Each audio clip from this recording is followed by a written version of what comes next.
Sri Lanka has always boasted of having some of the best beaches in the world, but it somehow seems that in every coastal destination in the country, there seems to be a dark story waiting to come out.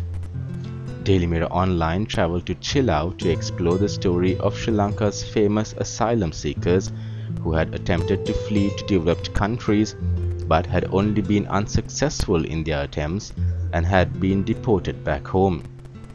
In Chilau, we were met by Upul Sumita Kumara, who had fled Sri Lanka illegally a few years ago but had only been caught by the international authorities and deported back home. Upul's destination had been Italy. මට ඉස්සෙල්ලාම කතා කරුවේ නිමල්ලේ බෝට්ටුවේ යන්න කතා කරුවා. පස්සේ මං මේ වෙනත් කෙනෙකුට සල්ලි දීලා තිබ්බා. ලස්ස එකමාරක් එතන දීලා තිබ්බා. එයාලා දවස් 10ක විතර මාව අපි කතරගම් කැන්දෙන ගියා. එක දවස් 5ක හිටියා. ඒ ඉඳලා ආයිමත් ආවා. ආයි දවස් 5ක ඉඳලා ආයිමත් ඇවිල්ලා මිනිහා අපේ දැන් ලස්ස එකමාරෙන් 80000ක් අඩු කරගන්නවා කිව්වා. මම කිව්වා 7-5ක් දෙන්න නැහැ කිව්වා. සල්ලි දෙන්න කිව්වා. දෙන්න කියනකොට පස්සේ මිනිහා සල්ලි දෙන්න දුන්න කට්ටියටම. ආයෙමත් මෙයා නිමල්ලේ බෝට්ටුවක් ආයෙ සෙට් කරා යන්න. ඊට පස්සේ මට මං ඒකට සෙට් වුණා. දැන් මං 11 දිනක් හොයලා දුන්නා. ඊට පස්සේ ඔම කට්ටිය කැන්දෙන නාත්තන්ඩි පාරේ ගිහිල්ලා කොච්චි කඩෙන් අර ගියා මිගුම්. ඒතකොට එහාට එනකොට රෑ වුණා රියා.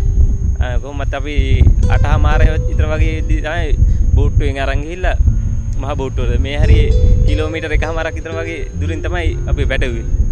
අපි දන්නේ 120ක් ඉන්නවා කියලා. කවුද තමයි දන්නේ මෙච්චරක් ඉන්නවා කියලා. ඉතින් යනකොට කැරකිල්ලයි ඉස්සලාම් ගොඩක් බය වුණා.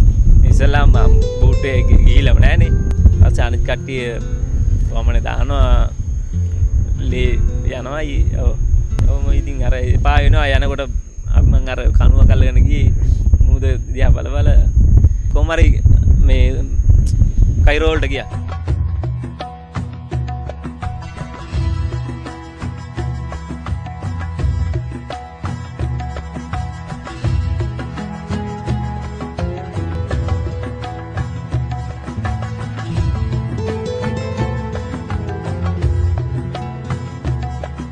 දැන් බෝට්ටු දෙකක් ගියේ.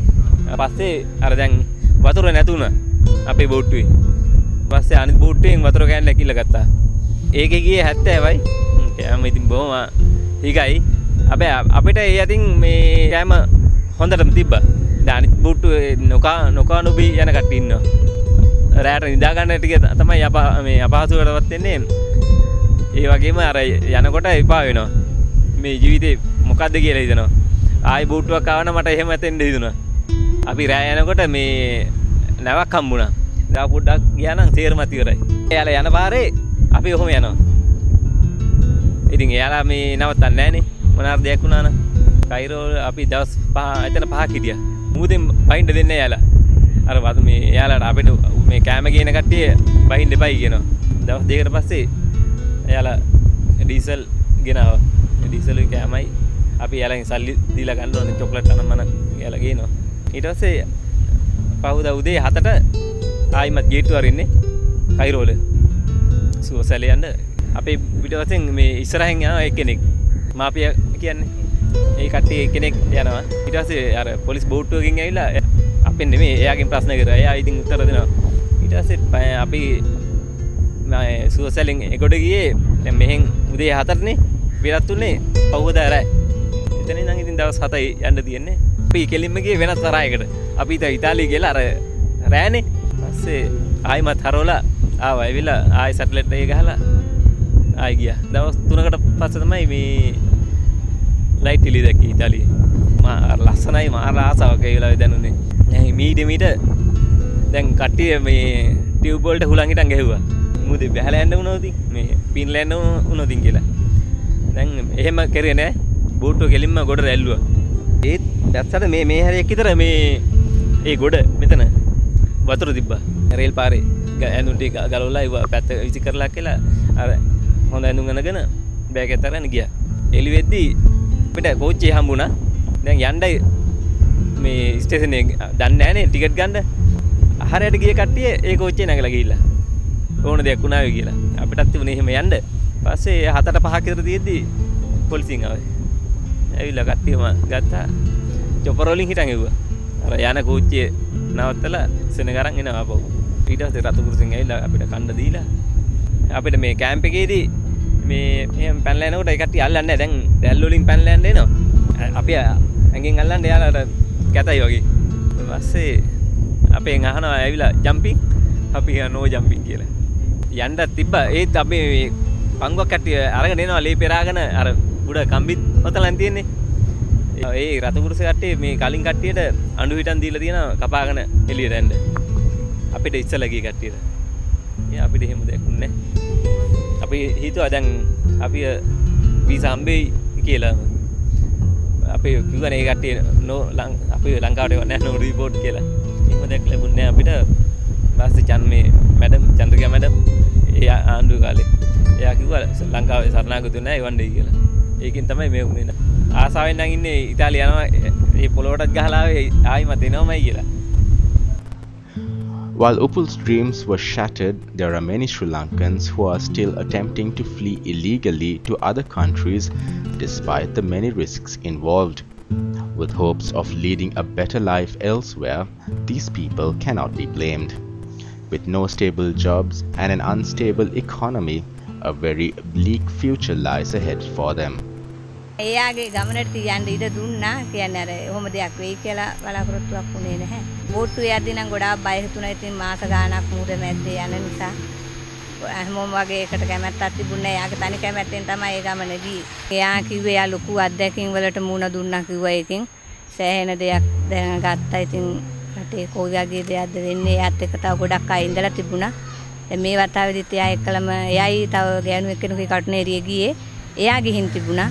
මෙයාව තමයි මේ එයාපෝට් එකෙන් අහුවෙලා තිබුණේ. මේ ගමේම සෑහෙන දෙනෙක් ඉතින් එකතු වුණානේ ගමනට බෝට්ටු යන එකට. ඉතින් ඒ එකතු වෙච්ච හින්දා ඉතින් යාළගේ කලින් ගිය අය බැහැලත් වෙලා තිබුණා. ඒකගේ බෝට්ටු වල ගිය අය යන්න පුළුවන් වෙලා තිබෙච්ච හින්දා ඉතින් මෙයාලත් හිතුවා අපිටත් යන්න පුළුවන් තමයි කියලා. නැවත යන්න තමයි හැමදෙනාම ඉතින් උත්සාහ කරන්නේ. ආයේ නැවත ගිය අයත් ඉන්නවා. මෙයාලට පස්සේ යන්න ලෑස්ති වෙච්ච අයත් ඉතින් ගිහිල්ලා දැන් හොඳින් ඉන්නවා ඒ රටේ. දැන් මෙයාලා නම් ඉතින් පවුලේ ආර්ථික මට්ටම උඩ තමයි ඉතින් හුඟක් යන්න මෙයා උනේ මහත්තයලා. එයාලා කලින් ගිහිල්ලා ඉතින් අපි යනවා කියලා දවසක් අපිට කිව්වෙත් නැහැ. මේ ගමන යන්න මේ යෝජනා කළේ මගේ යාළුවෙක්ගේ මාර්ගයෙන්. ගාන කිව්වා 1,50,000ක් යනවා මේ ඉතාලියයි කියලා බෝට්ටුවේ. අපිව ගිහිල්ලා තිබ්බා Katunayake ඇවරවත්තේ ගේක.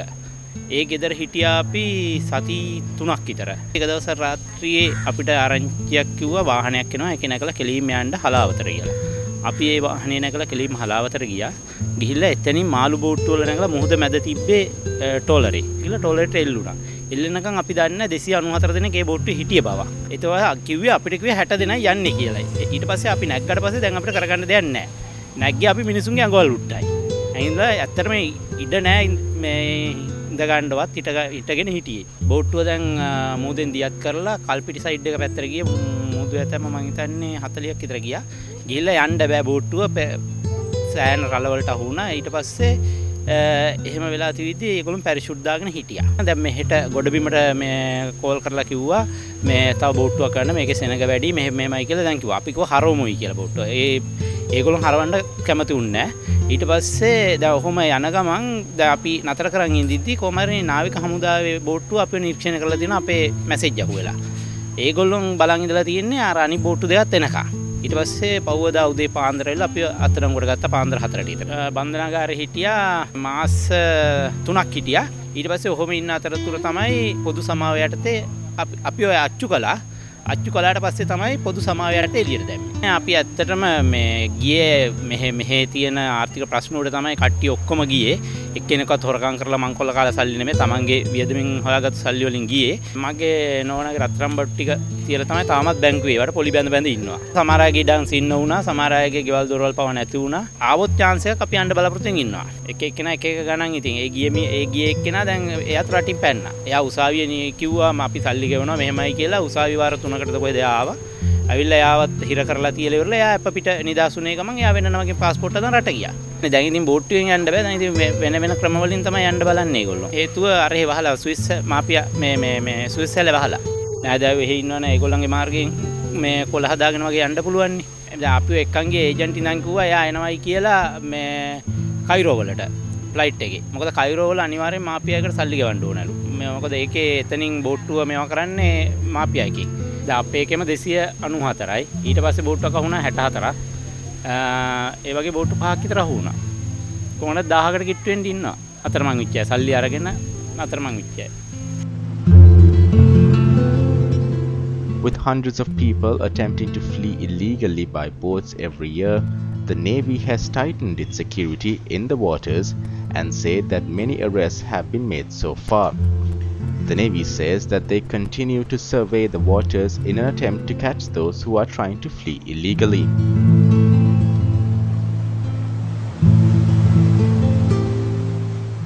We are continuing our surveillance around the country, around the coastal line of Sri Lanka and in the exclusive economic zone also. So Navy is continuing the total surveillance in that area.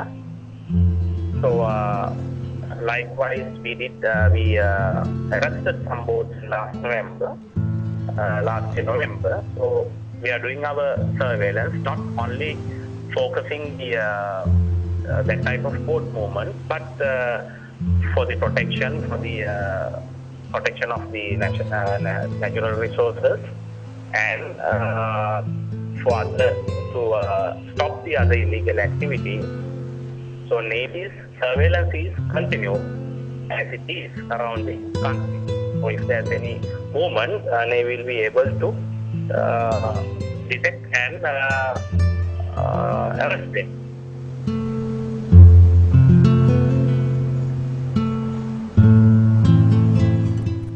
Although hundreds of Sri Lankans have died in their attempts to flee to countries such as Italy and Australia, this does not stop the many others who are still waiting to flee. Their only dream now, they say, is to start a new life in a country which can offer them better.